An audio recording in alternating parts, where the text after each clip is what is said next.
A group of 10 Delhi police dogs surrounded a little boy drawing chalk art at Connaught Place. What the officers discovered next shocked everyone. From the very first second, the scene didn't look real.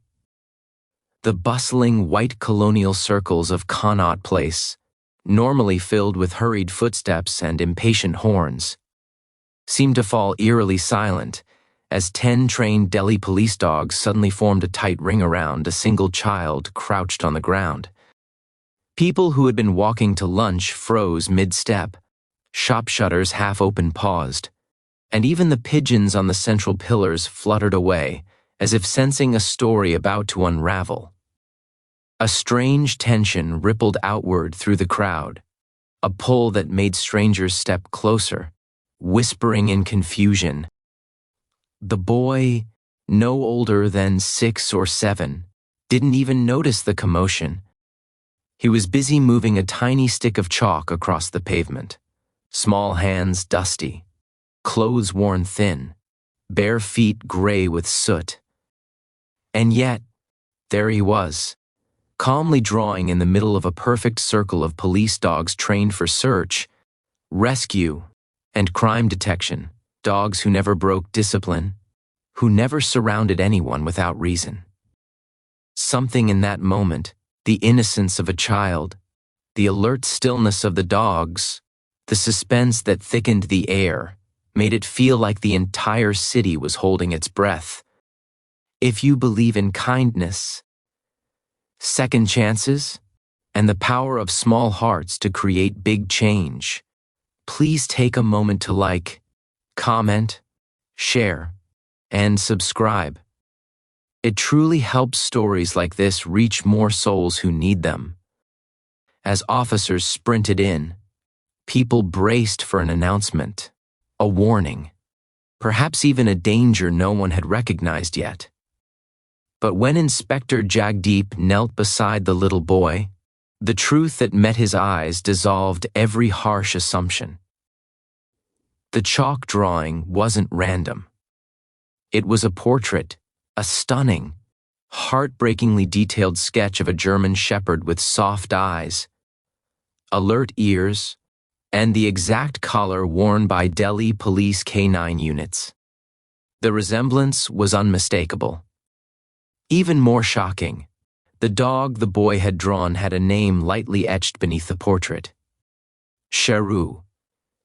Sheru had been a legendary canine in the Delhi police force years ago, admired for bravery beyond measure. But he had died in the line of duty. The officers standing there knew that story well. The boy couldn't have known. As Jagdeep gently touched the chalk outline, the boy flinched slightly, as if pulled out of a safer world he had created for himself. His eyes were wide, not scared, but tired. The kind of tired no child should ever know. The officers exchanged glances, unsure of how to bridge the canyon between their uniforms and the little artist sitting in dust. The dogs, however, made the first move. One by one, they lowered their bodies, tails soft, heads resting close to the child's legs. Not a single growl or bark. Just calm. Trust. Something no amount of training could explain. Something deeply human, but expressed through animals who sensed more than humans ever could. People around began filming, but even through camera lenses, no one could quite grasp why a child who seemed invisible to the world had suddenly become the center of its attention. The officers slowly coaxed the boy to look up, and that was when they spotted the bandage wrapped around his left arm, old and peeling. His shirt had a tear at the shoulder, exposing a bruise. His small bag, nothing more than a sack, held only broken chalk pieces, a half-eaten biscuit, and an old photograph of a man in a rickshaw uniform. The officers softened. The crowd softened. And the story began unfolding like a fragile truth finally allowed to take shape. The boy's name was Aarav. He had been living on the streets for months, ever since his father, an rickshaw driver, had gone missing after an accident.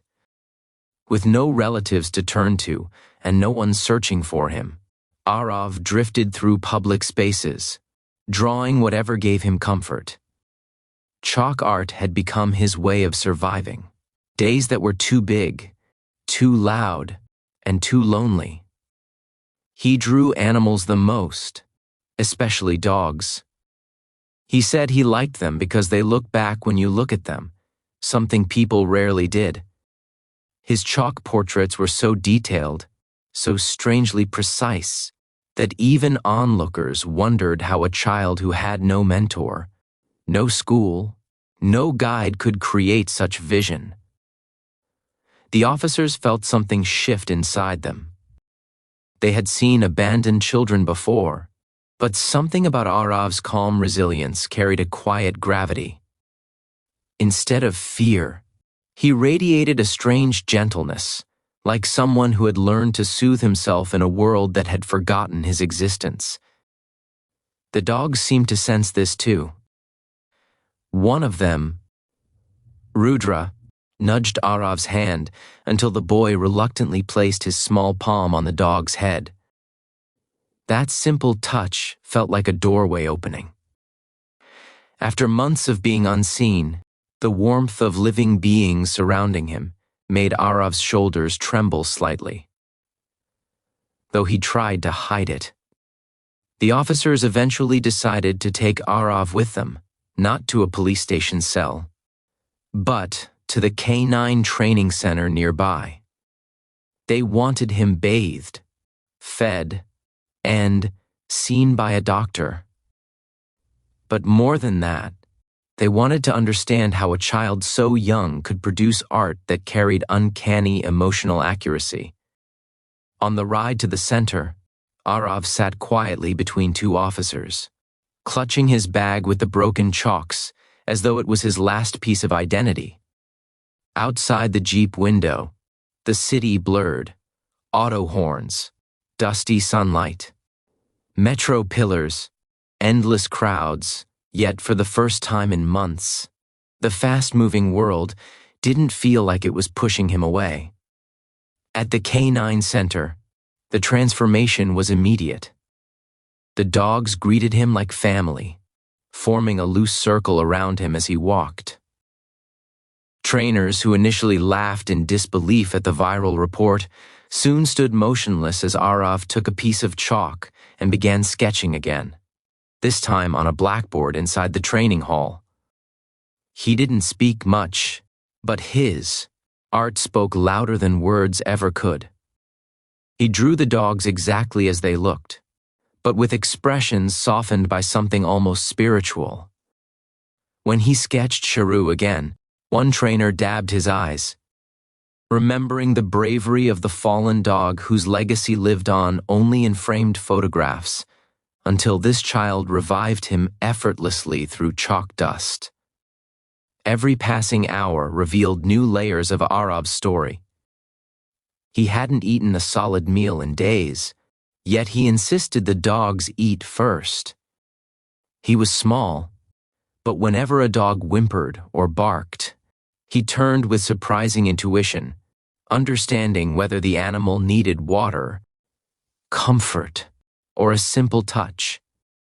His connection with them was immediate, pure, and instinctive. As officers watched Aarav interact with the dogs, their initial confusion transformed into a difficult, aching empathy. This wasn't just a lost child. This was a child whose world had collapsed so quietly that no one had heard it fall.